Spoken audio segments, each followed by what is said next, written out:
back, everybody. Matt and Brown here. Hope you're doing well. We got a new movie this week for the Christmas weekend holiday. Babylon. This is a movie I've been looking forward to a lot this year. It's directed by one of my new up-and-coming favorite directors, if you will, Damien Chazelle, known for Whiplash, La La Land, and First Man. He hasn't done movies since 2018. So that was another, been over 4 years. I need to see a new Damien Chazelle movie. Deals with the late 20s, early 30s Hollywood, where we would go from silent films with talking pictures, like me talking right now, or we can go silent.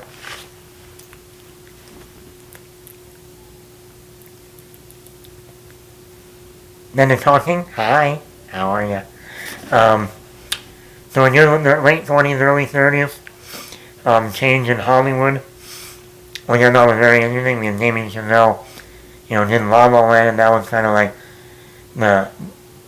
taking the musicals that were so popular back in the day, and kind of retexturing them, and also celebrating film, with Emma Stone being an actress trying to make it in Hollywood, and going to different places in Hollywood in the film. So here he comes back with the film dealing with the late 20s and early 30s. This stars Margot Robbie, Brad Pitt, and a newcomer, Diego Calvin. Also, Gene Smart is in this, and a lot of other actors pop up throughout the movie. A lot of them. But I was looking forward to this movie. I love all three of Damien Chazelle's previous movies. La La Land was my favorite film of 2016. First Man was my second favorite film of 2018. So, and I like Whiplash a lot. So I was going into this going, okay, the trailers look good. I think you got Margot Robbie in here, who's become a major star throughout the past 9 years. You got legendary Brad Pitt in here. You got a lot of other actors show up, like Tobey Maguire, Peter Parker. I think you got Gene Smart. You got a whole bunch of other actors show up in this movie, actors and actresses. And then the feel of it, so well, let's get into that. Enough talking. Let's get into it. Positives. Margot Robbie plays Nell Leroy. She's a young woman trying to get into acting, finding a way to, get on that first film set, And I love what Margot Robbie does here. She really, once again, proves to everybody she's not just one of the most beautiful women in Hollywood. She actually is a great actress at the same time. She has a lot of great moments in this movie. One of them, she's on a film set, and she's, they want her to do all this stuff, like cry on cue, this, that, and it's just really great acting. And then there's another scene where once they start doing the talking pictures, sound and everything, they have a whole thing of her trying to get the take right, take 1, take 2, take 3, take 4. And the whole time I'm watching this, once again, Margot Robbie's doing an excellent job. And I'm going to get into the actual scene later on, but Margot, and he also has some great quieter moments with Diego Calvin, who's our main character in this movie, main actor. And I'm going to get into him. Brad Pitt is great. He's like this legendary actor who's been around for a while. He's very famous. Dates a lot of different celebrities. I would not be, I'm being truly honest here, I would not be surprised if they tried to get Leonardo DiCaprio and maybe they just couldn't and they got Brad Pitt. Because if you changed out Brad Pitt or Leonardo, it would have been the same. I mean, Now you mentioned we had that Margot Robbie, Leonardo DiCaprio. And there's also another guy in this movie who's from The Wolf of Wall Street, but he plays the director, directing Margot Robbie, and he's hilarious. He thought he was hilarious in Wolf of Wall Street. He's even funnier in this movie. And also Brad Pitt was in Once Upon a Time in Hollywood, even though him and Margot Robbie didn't have any scenes together. So it actually would have been cool to see Leonardo DiCaprio in here. I'm not gonna lie. Brad Pitt plays this legendary actor. You know, he's famous, but then once we get into the talking pictures, he kind of loses it. He kind of falls out. You know, falls out of Hollywood. Can't quite get there. You know, and that's what I'm going to talk about when I talk about the themes of this movie. And then Diego Calvin, I'd never seen this actor before.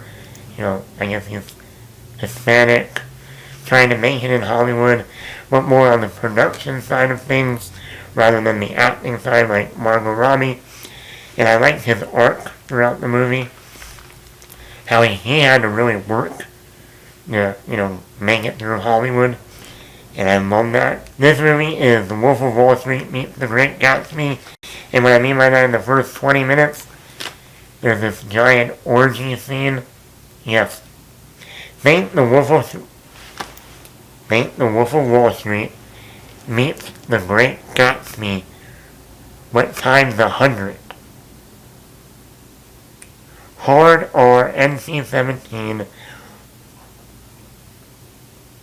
type of 20 minutes. You thought The Wolf of Wall Street was a lot? You ain't seen nothing yet. In this whole 20-minute orgy scene, what you do see in the trailer, the whole scene with Margot Robbie in the red, kind of half clothing on, oh, you ain't seen nothing yet. You see stuff in this orgy scene that I go, this is only rated R? Whoa. This movie's only rated R? You gave Blonde an NC-17 when you gave this movie a rated R? No way. No way. It makes The Wolf of Wall Street look PG rated. I am not joking. There are moments in this first 20 minutes of this movie that I went,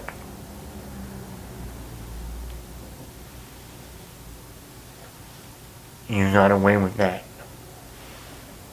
You got away with all that. Number one rule of advice. Do not see this with family, and do not see this with your parents. If you see this with your parents, like when we went and saw The Wolf of Wall Street, no. Your parents will look at you and say, you're going to therapy. Starting Monday after Christmas, you're going to therapy. Do not see this movie with your family. Your family will think there's something majorly wrong with you. At least the first 20 minutes. After that, you're okay. First 20 minutes, they're going to give you that look like, you are not my child. Like I said, it makes The Wolf of Wall Street look PG rated. And think about all the shit in The Wolf of Wall Street. I can't even get into the stuff that was in that first 20 minutes. Because even I'm like,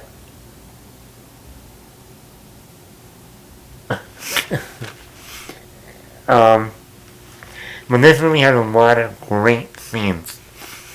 There's a scene, the first time we go on a film set, like this is back in the 20s, where people had like little booths, and they would shoot scenes like this, where there was one after another, almost like tents. A tent here, a tent here, a tent here. And in that tent, they would be filming scenes for other movies. It was like not just for the same movie. Then they would have a scene on this whole giant landscape for this battle sequence. It was a phenomenal scene.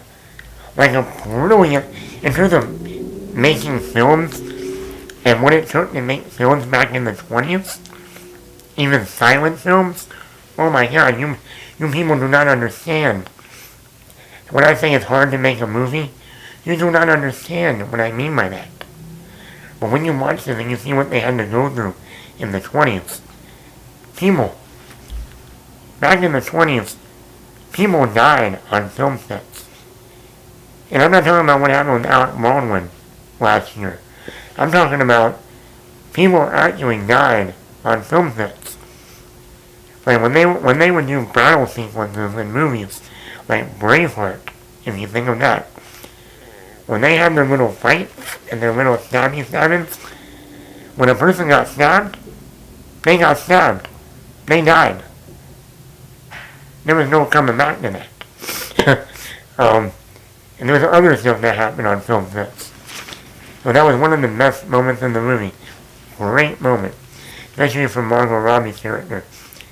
Then we have another scene, like I said, where Margot Robbie's on set. And this is the first time they're doing sound. And they keep doing take 1, take 2, take 3, take 4, take 5, take 6. Because they couldn't get it right. Someone would come through the door. Oh, we gotta stop because of sound. Someone would sneeze. Gotta stop because someone made a noise on set. Margot Robbie doesn't hit her cue, her blocking. Gotta restart over. So blocking, she has to hit her mark. And she didn't hit her mark. And she's like, why don't we just move the microphone to where I move? And the director's like, you can't do that. Or the lighting people are like, no, you can't do that. And then we gotta move the lights, then we gotta move the camera, we gotta change the angle, we gotta do this. And she doesn't understand because they never use sound. And then, just knowing your lines. Now you gotta know your lines and talk loud, or not talk too loud, but not talk too soft, so the microphone will pick it up. So, I love this scene, because this is a moment that people who've never been on a film set can understand the struggle that I have dealt with, that millions of people who have worked on film sets have dealt with. That every time someone does something wrong, we gotta start over, and start over, and start over. So when people don't understand, why did it take over 40 takes to do just that one scene sometimes, like David Fincher, it's like, if you don't get it right, you gotta keep doing it until you get it right. And there's a lot of million other factors that can contribute to that. And it's just a brilliant scene that captures how hard it is and sometimes how frustrating it is to make a movie. And I love that. And that's what I hope people watch this movie and go, now I understand what Matt went through making his films in college and in high school. Sure, now we understand. Then Jean Smart plays kind of like a critic, and she has this great speech with Brad Pitt about, the changing of Hollywood. And either you go with it or you get stuck in the fire. The house is building, the building is on fire and it's burning down. Are you going to ride it out like the cockroaches that keep surviving no matter what? Or are you going to burn with the building? And there's more to it, I'm just paraphrasing. But I'm listening to this going, this is a brilliant monologue. Done by a brilliant actress like Jean Smart. And it's told to Brad Pitt, a legendary actor. I'm like, this is fucking good stuff here. And I love the scenes in this movie. The scenes of Hollywood swallowing you up. There's a lot of actors and actresses that don't make it in Hollywood, because Hollywood isn't great at the end of the day. Hollywood is scary. Hollywood is not what you think. When you watch American Idol and they go, I'm going to Hollywood, I got my golden ticket. It's not like that. And maybe back in the 20s, it was even worse. It is a dark and scary place. And Hollywood will swallow you up and spit you out. Doesn't matter who you are. Doesn't matter if you're a legendary actor or a brand new actor. Doesn't matter. It also deals with reinventing yourself. You know, this isn't working. You need to do something to be relevant again. Change your look, change your attitude, change your mannerisms, change the film that you do. We see that a lot with Ben Affleck. Things weren't working in the early 2000s. He had to go away for a while, come back and start directing. Tom Cruise. He was doing good, and then after the whole Oprah jumping on the couch thing and the Scientology thing, he had to go away for a while. Now he's back, and this year he has the biggest movie of 2022 with Top Gun. Keanu Reeves with John Wick. You know, actors that Lindsay Lohan is now making a comeback, maybe. You know, actors have to go away and then come back and change themselves. Trying to adapt to the new Hollywood, going from the old to the new. And if you don't adapt, you're out. You're gone. Sorry, we don't have time for you. Sometimes it's luck. Like I said, Margot Robbie's character, he goes to a party, some producer sees her, the other actress gets sick, can't make it the next day. Okay, you're working tomorrow on our film set. Well, there's Diego Calvin, playing Manny, the main male actor. He has to slowly work his way up.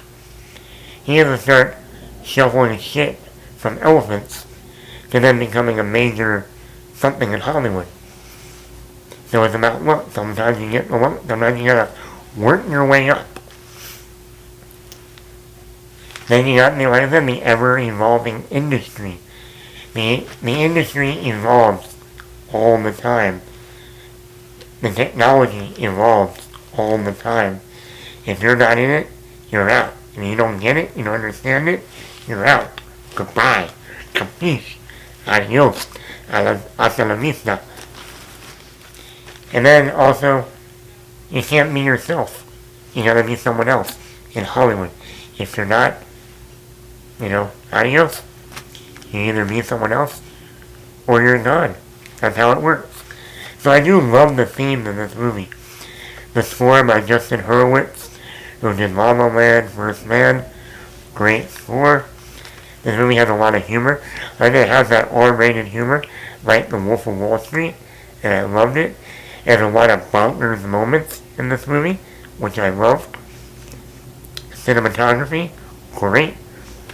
And then you like the scene where they're shooting outside on all these sets. Beautiful cinematography throughout the movie. Production design for the 20s, late 20s look in Los Angeles. Brilliant. And the costume designs, great. Nail all of it. And this is over a 3-hour movie. And up until one scene in this one sequence, that I felt the 3 hours flew by. Even more than Avatar last week. And I didn't mind the runtime of Avatar. But Avatar is an action movie. This is not an action movie. And I felt this one moved a lot quicker.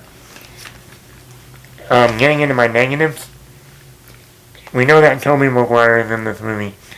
I thought he was playing Charlie Chaplin. He's not playing Charlie Chaplin. He plays some other character. And it's not, and I don't blame Tobey. But the sequence is about 15 to 20 minutes that could have easily been cut out. You cut out that sequence and you tweak one or two things and it wouldn't change the movie at all. So that is one time I would say, even though this is a 3-hour plus movie, that is the one sequence I would have said, you don't need it, it doesn't do anything for the rest of the movie, take it out. And the movie would have been 20 minutes shorter. So it would have been like 2 hours and 45 minutes. So that's the only time that I was like, okay, this is where the movie was up here, and it slowly went down here. Like, boom. It really slows down the movie. And it really goes off the rails. Like, really off the rails. And I thought you didn't need to have that. Also, the Margot Robbie character near the end, the third act, I don't like how they handle her conclusion. And they almost forget about her for a little while. And I thought that was a little bit like, what? So I didn't like that much. Also, we have a jazz player in this movie, which is, we know from Whiplash and La La Land. Damien Chazelle is a big fan of jazz. And I like the character. I think the way they don't focus on his character enough. And I wish instead of having that Tobey Maguire sequence, take that 20 minutes out and use that 20 minutes for the jazz player. And that would have been a lot stronger. Because then you would have looked at it through the eyes of Brad Pitt, Margot Robbie, Diego Calvin, and the jazz player. And the way Hollywood,